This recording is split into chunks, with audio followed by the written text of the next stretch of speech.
بھئی یہ مورگیج کا مسئلہ بہت لوگ پوچھتے ہیں یورپ میں, امریکہ میں. گھر جو ہے نا مورگیج پہ لینا جائز نہیں ہے سودی بینکوں سے, کیونکہ سودی لون ملتا ہے جس پہ آپ کو سود دینا پڑتا ہے. کسی نے اگر لے لیا مورگیج پہ گھر, گناہ کیا, گھر حرام نہیں ہوگا, گھر میں رہنا جائز ہے جس نے لے لیا. اب توبہ استغفار کرے جو سود اسے دینا پڑ رہا ہے.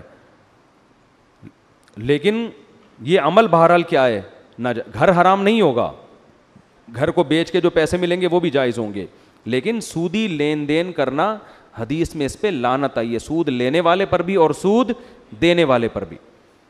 تو شدید مجبوری کے بغیر آپ گھر نہیں لے سکتے. شدید مجبوری کیا ہے؟ شدید مجبوری یہ ہے کہ آپ کے پاس رہائش کا کوئی سرے سے انتظام ہی نہ ہو, رینٹ پر بھی کوئی انتظام نہ ہو رہا ہو آپ کے پاس. اگر آپ کے پاس کرائے کا گھر ہے نا تو شریعت یہ کہتی ہے کہ ذاتی گھر آپ کی ضرورت نہیں ہے, کرائے کا گھر بھی ضرورت پوری کر دیتا ہے آپ کی.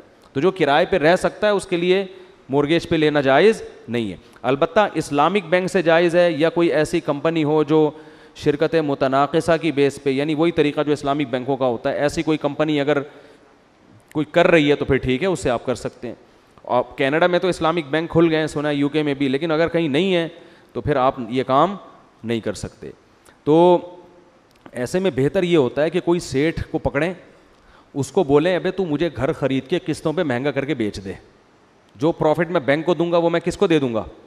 آپ کو. میں نے گاڑی ایسے ہی خریدی تھی ونس اپون اے ٹائم, میرے پاس گاڑی کے پیسے نہیں تھے, تو میں نے کسی کو بولا یار تم گاڑی خریدو اتنے کی اور مجھے قسطوں پہ مہنگی کر کے بیچ دو, تو میں ہر مہینے تمہیں قسط دیتا رہوں گا. اسے مجھ پہ اعتماد تھا کہ مفتی صاحب قسط لے کے بھاگیں گے نہیں, اور وہ تو بھاگ جاتا تو بہت اچھا تھا, کیونکہ وہ تو بھاگے, اچھا ہم تو چاہ رہے ہیں کہ وہ کیا ہو, بھاگ ہی نہیں رہا کم بخت. یہ طریقہ ہوتا ہے کہ بھائی کوئی کسی سیٹ سے رابطہ کرو, یار تم ایسا کرو گھر خریدو کیش پہ اور اپنے قبضے میں لے کے, اپنی ملکیت میں لے کے پھر کیا کر دو, مجھے بیچ دو. تو سیکیورٹی کے لیے جو بھی طریقہ ہوگا اس کے کاغذات رکھ لو اپنے پاس, یا چیک پہلے سے آپ اس کو 20 سال کے چیک کاٹ کے دے دیں, کچھ بھی کریں, تو اس طرح سے بھی کیا جا سکتا ہے. اس قسطوں پہ اس کو آپ پروفٹ دیں, لیکن جب ایک پروفٹ طے ہو جائے گا پھر اس میں کمی بیشی نہیں ہوگی. پھر یہ نہیں ہو سکتا کہ پہلے پیسے دے دیے تو پروفٹ میں کمی ہو, یا لیٹ پیسے دے رہے ہیں تو وہ پروفٹ بڑھ جائے. وہ نہیں, قسطوں پہ چیز مہنگی کر کے بیچنا جائز ہے, لیکن اس میں شرط یہی ہے کہ اس مجلس میں جو قیمت طے ہو گئی اب اس میں کمی بیشی نہیں ہو سکتی. تو اس طرح سے کر سکتے ہیں. اسلامی بینک بھی تو یہی کر رہا ہوتا ہے نا, تو آپ بھی اسی طرح سے کر سکتے ہیں. یا وہ بندہ آپ کو گھر بیچنے کے لیے ایگری نہیں ہے, تو اس میں یہ بھی ہو سکتا ہے کہ کوئی بندہ گھر خریدے اور اس کے یونٹ کر کے آپ کو بیچ دے.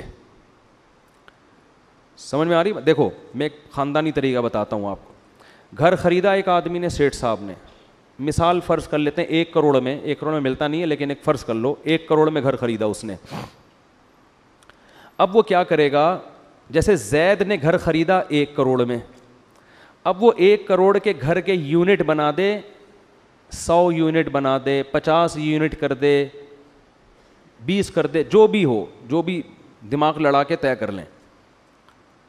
فرض کریں 100 یونٹ کر دیے اس نے, کہ اس گھر کو ہم 100 شیئر بنا دیے اس نے, اس کے 100 حصص میں ڈیوائڈ کر دیا.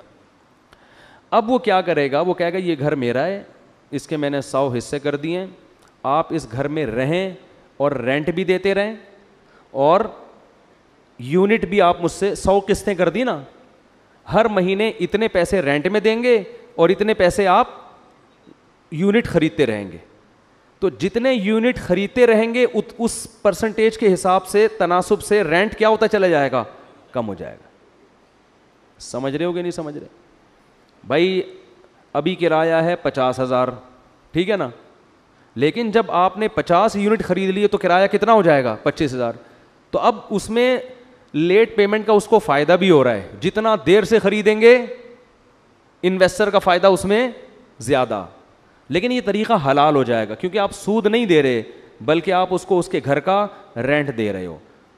اس کو شرکت متناقصہ کہتے ہیں, کہ شرکت آہستہ آہستہ کیا ہو رہی ہے, کم ہو رہی. ابھی 100% اس کا تھا, پھر 1 یونٹ آپ کا, پھر 2, پھر ایک وقت آئے گا کہ 99 یونٹ آپ کے ہو جائیں گے, 1 یونٹ اس کا. تو یہ طریقہ ضروری نہیں کہ اسلامک بینک ہی کرے, عام آدمی بھی کر سکتا ہے, لیکن اس میں ٹوپیاں بہت ہوتی ہیں. اور ٹوپی وہ نہیں کرے گا جو انویسٹر ہے, ٹوپی آپ کرو گے اس کے ساتھ, ٹھیک ہے نا. تو آپ اپنے خاندانی ہونے کے 2-4 اس کو ثبوت دے دو گے تو اس کو آپ پہ اطمینان ہوگا, بھائی یہ بھاگے گا نہیں. یا گھر کی ایسی کی تیسی نہیں کرے گا وغیرہ وغیرہ جو بھی ہے. تو اس بیس پہ گاڑی بھی خریدی جا سکتی ہے اور گھر کا معاملہ بھی کیا جا سکتا ہے. چلو بھائی یہ کیا ہے, درمیان میں اس کی کھوپڑی گھوم گئی نا تو یہ معاہدہ ختم بھی ہو سکتا ہے پھر, ٹھیک ہے. لیکن عام طور پہ کرتے نہیں ہیں لوگ اس معاہدے کو ختم, پورا کرتے ہیں, کیونکہ وہ کھوپڑی اس کی گھومے گی تو آپ بولو گے اس گھر میں تو اتنے یونٹ میں خرید چکا ہوں, اب تم آج اس معاہدے کو ختم کرتے رہو لیکن 50% تو میرا ہو گیا ہے, ٹھیک ہے نا, 50% کو تو میں مالک, آئندہ کے لیے تو ختم کر سکتا ہے وہ ایگریمنٹ, لیکن 50% کے تو آپ مالک بن گئے نا, تو وہ کہاں لے کے جائے گا, وہ پھر بیچ کے آدھے پیسے آپ کو دینے